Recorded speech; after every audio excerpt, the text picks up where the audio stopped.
ಸಿಬ್ಬಂದಿಗಳ ಸಂಘರ್ಷ, ಹೊಂದಾಣಿಕೆ ಕೊರತೆ. ಅಲ್ಲ, ನಿಮಗೇನಾದರೂ ನಿದರ್ಶನ ಇದು ಯಾವುದು ನಿರ್ದಿಷ್ಟವಾದ ನಿದರ್ಶನಗಳು ಇದೆಯಾ ಅಥವಾ ಸುಮ್ಮನೆ ಜನರಲ್ ಆಗಿ ಅಂದರೆ ಹೊರಗಡೆಯಿಂದ ಇಲ್ಲಿ ಏನಾದರೂ ಎಸೆದರೆ ನಮ್ದಲ್ಲ, ಒಳಗಡೆಯಿಂದ ಏನಾದರೂ ನಮ್ದಲ್ಲ, ಯಾವುದು ಆಗಿದೆಯಾ? ಅಲ್ಲ, ನಿಮಗೆ ಏನಾದರೂ ನಿರ್ದಿಷ್ಟವಾದ ಏನಾದರೂ ಇದ್ರೆ ಹೇಳಿ, ಜನರಲ್ ಆಗಿ ಹೇಳೋದು ಬೇಡ. ಏನಾದರೂ ನಿರ್ದಿಷ್ಟವಾದ ನಿಮಗೆ ನಿದರ್ಶನಗಳು ಇದೆಯಾ? ಇದೆ ಸರ್. ಯಾವುದು ಹೇಳಿ? ಹೊರಗಡೆಯಿಂದ ಏನು ಎಸೆದ್ರೆ ನಮಗೆ ಸಂಬಂಧ ಇಲ್ಲ. ಅದು ಯಾವಾಗ ಆಗಿದೆ? ಅದು ಮೊನ್ನೆ ಆಗಿದೆ ಸರ್, ಡಿಸೆಂಬರ್ನಲ್ಲೇ ಆಗಿದೆ. ಡಿಸೆಂಬರ್ನಲ್ಲಿ? ಯಾವ ಡಿಸೆಂಬರ್ಲಿ ಯಾವ ಘಟನೆನೂ ಆಗಿಲ್ಲ ಅಲ್ಲ? ಆಗಿದೆ ಸರ್. ಇಲ್ಲ, ಡಿಸೆಂಬರ್ಲಿ ಯಾವ ಘಟನೆ ಆಗಿಲ್ಲ. ಆಗಿದೆ. ನವೆಂಬರ್ಲಿ ಆಗಿದೆ, ನೀವು ನೋಡ್ಕೊಳ್ಳಿ. ನಮಗೆ ಲೆಕ್ಕ ಇದೆ, ನವೆಂಬರ್ಲಿ ಆಗಿದೆ, ಡಿಸೆಂಬರ್ಲಿ ಯಾವುದೇ ಘಟನೆ ಆಗಿಲ್ಲ.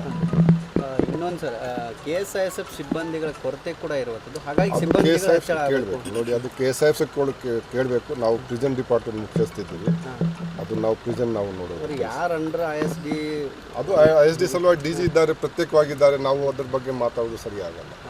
ಮತ್ತೊಂದು ಸರ್, 4-5 ತಿಂಗಳಾದರೂ ಎಕ್ಸ್ರೇ ಮಷಿನ್ ಬಂದಾಗಿದೆ. ಇಲ್ಲಿ ಅಂತ ಅಧಿಕಾರಿಗಳಾಗಲಿ ಸಿಬ್ಬಂದಿಗಳು ಏನು ಮಾಡ್ತಿದ್ದಾರೆ ಅಂತ? ಇಲ್ಲ, ಮಷೀನ್ ಇದು ಹೇಳಿದ್ದಾರೆ, ನಾವು ಹೇಳಿದ್ದೀವಿ ಅವ್ರಿಗೆ, ಒಂದು ವಾರದಲ್ಲಿ ಸರಿ ಮಾಡ್ತಾರೆ. ಅದು ನೋಡಿರಿ, ಒಂದು ವಾರದಲ್ಲಿ ಆಗಬೇಕು. 5 ತಿಂಗಳು ಇಷ್ಟು ದಿನ ಏನು ಮಾಡಿದ್ರು? ಅಲ್ಲ, ನಾನು ಹೇಳಿದ್ದೀನಿ, ಈಗ ನಾವು ಸರಿ ಮಾಡೋಕ್ಕೆ ಹೇಳಿದ್ದೀನಿ. ಇಷ್ಟು ದಿನ ಏನು ಮಾಡಿದ್ದಾರೆ ಅದು ನಮಗೆ ಇವತ್ತು ಗೊತ್ತಾಯಿತು. ಹಾಂ, ನೀವೇನೋ ನಮಗೆ ಇಂಟ್ರೋಗೇಟ್ ಮಾಡ್ತಾ ಇದ್ದೀರಾ ನೀವು? ಅಲ್ಲ, ಇವತ್ತು ನಮಗೆ ಗೊತ್ತಾಯಿತು, ನಾವು ಹೇಳಿದ್ದೀವಿ.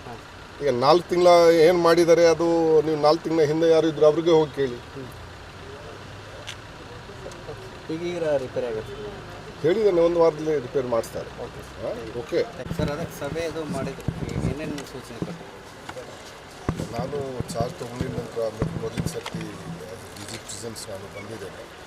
ಮತ್ತು ಹಿಂಗಲ್ಗ ಜೈಲ್ ಭಾಳ ಹಳೆ ಜೈಲಿದೆ ಮತ್ತು ಬಹಳ ನಮ್ಮ ರಾಜ್ಯದಲ್ಲಿ ಪರಪ್ಪನಗರ ನಂತರ ನಮಗೆ ಅನ್ನಿಸ್ದೆ ಕಿ ಭಾಳ ಇಂಪಾರ್ಟೆಂಟ್ ಜೈಲ್ ನಮಗೆ ಇದೆ. ಭಾಳಷ್ಟು ಇಲ್ಲಿ ಇಂಪಾರ್ಟೆಂಟ್ ಆರೋಪಿಗಳು ಇಲ್ಲಿ ಜೈಲಿನಲ್ಲಿ ಇದ್ದಾರೆ. ಬ್ಯಾಂಗ್ಳೂರಿಂದ ಕೂಡ ಇದ್ದಾರೆ, ಕೋಸ್ಟಲಿಂದ ಇದ್ದಾರೆ, ಬೇರೆ ಕಡೆಯಿಂದ ಇದ್ದಾರೆ. ಮತ್ತು ಹಳೆ ಬಿಲ್ಡಿಂಗ್ ಇದೆ.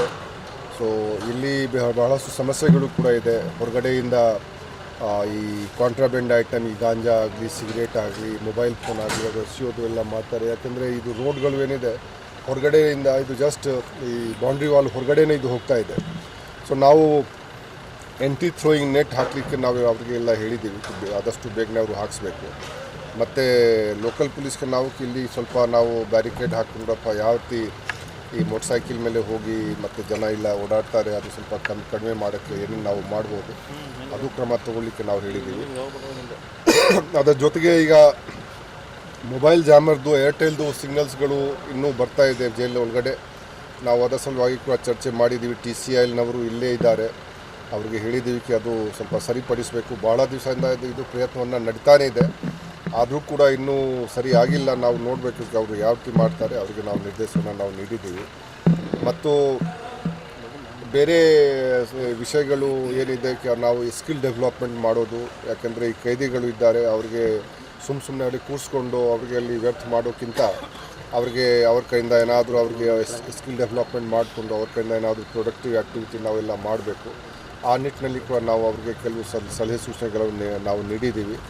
ಮತ್ತು ಅವ್ರಿಗೆ ಡೈಲಿ ಬೇಸಿಸ್ ಮೇಲೆ ಯಾವುದೇ ಸ್ಪೋರ್ಟ್ಸ್ ಆಗಲಿ ಅಥವಾ ಯೋಗ ಆಗಲಿ ಅಥವಾ ಧ್ಯಾನ ಆಗಲಿ ಈ ರೀತಿ ಎಲ್ಲದು ಕೆಲಸ ಅವರು ಮಾಡಬೇಕು. ಅಂಡರ್ ಟ್ರಯಲ್ ಬಿಸ್ನೆಸ್ಸಿಗೆ ಕೂಡ ನಾವು ಕೆಲವು ತರಬೇತಿ ಕೊಡಬೇಕು. ಅವ್ರಿಗೆ ಪ್ಲಂಬಿಂಗ್ದು ಆಗಲಿ, ಎಲೆಕ್ಟ್ರಿಷಿಯನ್ದು ಆಗಲಿ ಈ ರೀತಿ ನಾವು ತರಬೇತಿ ನಾವು ಕೊಡಬೇಕು. ನಾವು ಅವರು ಇಲ್ಲಿಂದ ಯಾವಾಗ ಹೊರಗಡೆ ಬರ್ತಾರೆ ಮತ್ತು ಅಪರಾಧಿಕ ಕೃತ್ಯಕ್ಕೆ ಅವರು ಅವ್ರಿಗೆ ತೊಡಗಿಸಬಾರ್ದು. ಆ ನಿಟ್ಟಿನಲ್ಲಿ ನಾವು ಅವ್ರಿಗೆ ಕೆಲವು ನಿರ್ದೇಶನಗಳನ್ನು ನಾವು ಅವ್ರಿಗೆ ಕೊಟ್ಟಿದ್ದೀವಿ. ಮತ್ತು ಮೇಲಿನ ಮೇಲೆ ಅವರಿಗೆ ಒಂದು ಸೆಗ್ರಿಗೇಷನ್ ಆಫ್ ಪ್ರಿಸ್ನರ್ಸ್ ಇದೆ. ಸೆಗ್ರಿಗೇಷನ್ ಆಫ್ ಪ್ರಿಸ್ನರ್ಸ್ ಮೀನ್ಸ್ಗೆ ಯಾರು ಫಸ್ಟ್ ಟೈಮ್ ಅಫೆಂಡರ್ ಇದ್ದಾರೆ ಅಥವಾ ಯಾರು ಯುವ ಅಪರಾಧಿಗಳು ಇದ್ದಾರೆ ಅವರಿಗೆ ನಾವು ಸೆಪ್ರೇಟ್ ಆಗಿ ಇಟ್ಕೊಳ್ಳೋದು. ಯಾಕೆಂದರೆ ಅವ್ರಿಗೆ ನಾವು ಹಾರ್ಡ್ಕೋರ್ ಕ್ರಿಮಿನಲ್ ಜೊತೆಗೆ ಇಟ್ಕೊಂಡ್ರೆ ಮತ್ತು ಇನ್ನೂ ಯಾರು ಫಸ್ಟ್ ಟೈಮ್ ಇದ್ದಾರೆ ಅವರು ಕೂಡ ತುಂಬ ಡೀಪ್ ಆಗಿ ಕ್ರೈಮ್ ಮಾಡೋಕ್ಕೆ ಅವರು ನಮ್ಮ ಪ್ರಕಾರ ಅವರು ಪರಿಣಿತ ಆಗಿಬಿಡ್ತಾರೆ. ಅದಕ್ಕಾಗಿ ಅವ್ರಿಗೆ ಪ್ರತ್ಯೇಕವಾಗಿ ನಾವು ಇಟ್ಕೊಳ್ಳೋದು ಅದು ನಾವು ಈಗ ಹೇಳಿದ್ದೀವಿ. ಸೊ ಕೆಲವು ವಿಷಯಗಳು ನಾವೀಗ ಹೇಳಿದ್ದೀವಿ, ಈಗ ನಾವು ನೋಡೋಣ ಅವರು ಅನುಷ್ಠಾನಕ್ಕೆ ತರಬೇಕು. ಮತ್ತು ಇನ್ನೂ ಇದು ಏನಿದೆ ಕಿ ನಮ್ಮ ಇಲ್ಲಿ ಅವ್ರದ್ದು ಕೆಲಸ ಏನಿದೆ ಕಿ ನಮ್ಮ ಪ್ರಕಾರ ಇನ್ನೂ ಅವರು ಚುರುಕುಗೊಳಿಸಬೇಕು. ಆ ನಿಟ್ಟಿನಲ್ಲಿ ಅವರಿಗೆ ನಾವು ನಿರ್ದೇಶ ಕೊಟ್ಟಿದ್ದೇವೆ. ಸರ್, ಈಗ 5G ಜಾಮರ್ ಇದ್ದರೂ ಕೂಡ ಹೊರಗಡೆಯಿಂದ ಮಾದಕ ವಸ್ತು ಇರ್ಬೋದು, ಮೊಬೈಲ್ ಸಿಮ್ ಕಾರ್ಡ್ಗಳನ್ನು ನಾನು ಹೇಳಿದೆ 5G ಜಾಮರ್ ಇಲ್ಲ. ಜಾಮರ್ ನಾನೇ ನಿಮಗೆ ಹೇಳಿದ್ದೇನೆ ಕಿ ಅದು ಸರಿಯಾಗಿ ಕೆಲಸ ಆಗ್ತಾ ಇಲ್ಲ ಜಾಮರ್ದು. ಗೊತ್ತಾಯ್ತಾ ಏರ್ಟೆಲ್ದು ಸಿಗ್ನಲ್ ಎಲ್ಲ ಹೊರಗಡೆಯಿಂದ ಕಂಪ್ಲೀಟ್ ಕೂಡ ಇದೆ ಸರ್, ಅದನ್ನ ತೆಗಿಬೇಕು ಅಂತ ಹೇಳಿ. ಏನು ಹೊರಗಡೆ ಹೊರಗಡೆಯಿಂದ ಕೂಡ ಹೊರಗಡೆ ಜನ ವಿರೋಧ ಮಾಡ್ತಿದ್ದಾರೆ, ನಮ್ಮ ನೆಟ್ವರ್ಕ್ ಬರ್ತಾ ಇಲ್ಲ, ಮಕ್ಕಳಿಗೆ ಓದಕ್ಕೆ ಆಗ್ತಾ ಇಲ್ಲ ಅಂದ್ರೆ ಹೊರಗಡೆ ಎಲ್ಲ ಸಮಸ್ಯೆ ನೋಡ್ಬೇಕು. ಈಗ ಜೈಲ್ ಇಲ್ಲಿ ಇದ್ದ ಕಾರಣ ಈಗ ನಾವು ಜೈಲ್ ಶಿಫ್ಟ್ ಮಾಡೋದು ಅದೇ ಒಂದು ಪರಿಹಾರ ಇದೆ. ಯಾಕೆಂದರೆ ನಾವು ಇಷ್ಟೇ ಸರ್ ಉದ್ದೇಶ ಏನು, ಹೊರಗಡೆ ಎಲ್ಲ ಬರ್ತಾ ಇದೆ, ಒಳಗಡೆ ಇದ್ದವ್ರಿಗೆ ಹೆಂಗೆ ಮೊಬೈಲ್ ಯೂಸ್ ಮಾಡ್ತಿದ್ದಾರೆ ಅನ್ನೋದಷ್ಟೇ. ಅಲ್ಲ, ನಾನು ಹೇಳ್ತಾ ಇದ್ದಕ್ಕೆ ಇಲ್ಲಿ ಕೂಡ ಬರ್ತಾ ಇದೆ, ಒಳಗಡೆ ಅದು ಇಲ್ಲೇ ಟವರ್ ಇದೆ, BTS ಟವರ್ ಇದೆ, ಕಾಣ್ತಾ ಇದೆ, ಇಲ್ಲ ನೋಡಿ ಅಲ್ಲೇ ಕಾಣ್ತಾ ಇದೆ, ಅಲ್ಲೇ ಟವರ್ ಇದೆ, ಅಲ್ಲಿ ಟವರ್ ಇದ್ದ ಕಾರಣ ಅಲ್ಲಿ ಬರ್ತಾ ಇದೆ. ಸೊ ನಾವು ನಿಲ್ಲಿಸ್ಲಿಕ್ಕೆ ಅದು ಅವರು ಪ್ರಯತ್ನ ಮಾಡ್ತಾ ಇದ್ದಾರೆ, ಇನ್ನೂ ಆಗಿಲ್ಲ, ಅವರು ಭಾಳ ದಿವಸ ಮಾಡ್ತಾ ಇದ್ದಾರೆ. ಸೊ ಈಗ ನಾವು ಅವ್ರಿಗೆ ಹೇಳಿದ್ವಿ, ನಾವು ನೋಡೋಣ ಅವರು ಯಾವ ಮಾಡ್ತಾರೆ. ಇನ್ನೊಂದು ಸರಿ KSI